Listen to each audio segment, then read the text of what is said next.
one knows. Yeah, no one knows. AI wasn't here. AI wasn't here. They didn't expect all of these kind of AI-based kind of speed up elements to impact how the nature of work itself is changing. Right? So how can you really impact or how can you really project what the future could look like? So that's where I've stopped kind of gazing at my crystal ball. And I get that, but then the problem is you've still got to make a decision on your office move, right? Correct. So whilst you might not know all the answers and you might not know what's going to be happening in 10 years, you made a decision to start your business without knowing all of the answers. Correct. What are the questions that people need to ask themselves now to give them enough confidence to know that the decisions that they're making are the best decisions at that particular moment in time? Correct. That's exactly where one of the pillars in Destination 2.0 is about adaptability and agility. So we talk about the fact that for your office, the thinking doesn't start from when you think about a relocation project and doesn't end when you move in day one and cut the ribbon.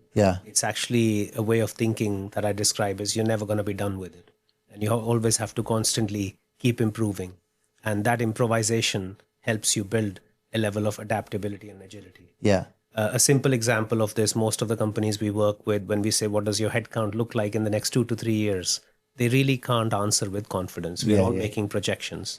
But then we are covering a bunch of what-if scenarios within that. What happens if something changes? What happens if disruption arrives in the sector and they suddenly need to assemble a team overnight? What happens if a crisis moment hits? So we cover all of those things.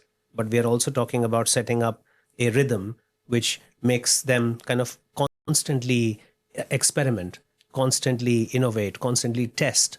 I don't call them pilots, I call them prototypes. So we're taking a little bit of a software development approach to this one, where based on user feedback, based on external factors of how business is changing, how it needs to adapt and change, you constantly improve your workplace as a product, because work itself is becoming a product. So to answer your question, I think the biggest thing of what 5 to 10 years would look like, I would say definitely artificial intelligence is going to make huge impacts. Yes, AGI is here. I believe some people say it's already here, but it's not long. Elon Musk is saying it, isn't he? Elon Musk is saying work will be optional. Let's not go down that direction. He's got his own agenda to fill though, right? He's selling robots and stuff. So when he talks about the fact that robots are going to take over the world, and you're selling robots, mate. Like, okay. Exactly. Well, I think there's some entertainment value to it. There's some pub conversations around that to be happened. And who knows who's right or wrong. But I think coming down to the practicalities of today's businesses, where people have targets to hit, people have projects to deliver, I would say that you definitely must consider an element of adaptability and agility within your design process. And a simple way of doing it is just imagine 3 scenarios which are very realistic and test your design based on that. One of the recent projects we delivered, we said, what happens if a crisis moment hits and a team needs to be assembled within a control room type of environment that is dealing with this PR conflict? Where does that happen in this design? Gotcha. Or what happens if your technology team tomorrow needs to suddenly expand to add another 30 people? How does your stack and block really start to work? So simple elements like that could be applied today in terms of testing your design thinking. Rather than assume that it's a static brief, it's a static design, it's a static delivery.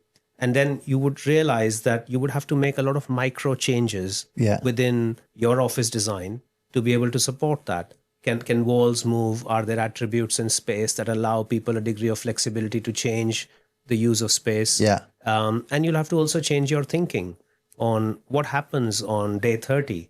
How do I listen to people? What happens on day 90? How do I build those learning loops? Who takes ownership of it within my office space to be able to do it? So I think the biggest shift for me is that office is a constant living and breathing organism that is changing. And if it stops changing, then you realize that there's an engagement gap. People aren't happy. And you will see the repercussions of that. You know what's been, like, I've loved doing this podcast. Like I said to you earlier, we probably started maybe 6 months ago. And these conversations, to me, I never 6 months ago thought of the office like this living, breathing, constantly changing organism.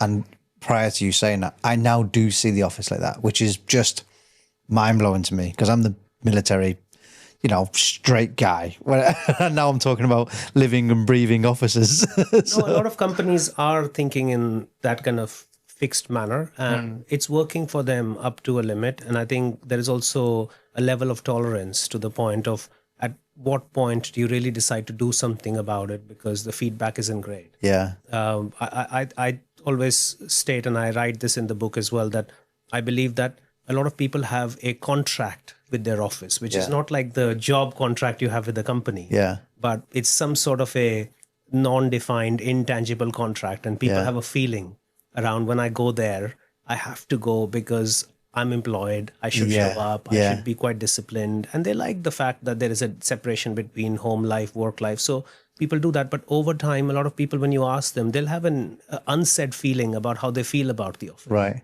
And that feeling starts to creep in.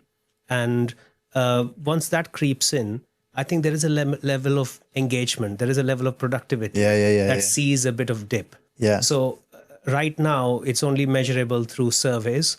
But I even question the mechanisms by which surveys are done. Yeah. People feel if I answer something in X way, am I being observed? Do I really relate my feeling out there? Am I going to be punished for that? Yeah. But that comes in when we meet middle managers, when we meet employees on a one-to-one basis. We tell them, look, what's being discussed here is totally confidential. We never say that Jane said this, but I want to know, how do you feel about it? What happens when you're actually sitting in the train, going into the office? What's going through your mindset?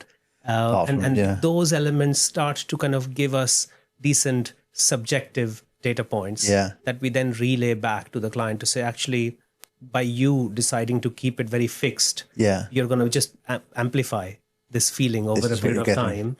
And if you believe in the fact that people's feeling drive their productivity, then doing something right about the space is the right thing to do. Hence the strategy piece that you were talking about earlier. Yeah, I get it. The can we do the AI bit for a bit? So you obviously started a company. There's a large element of AI, which is kind of a large foundation of the way that you started your company.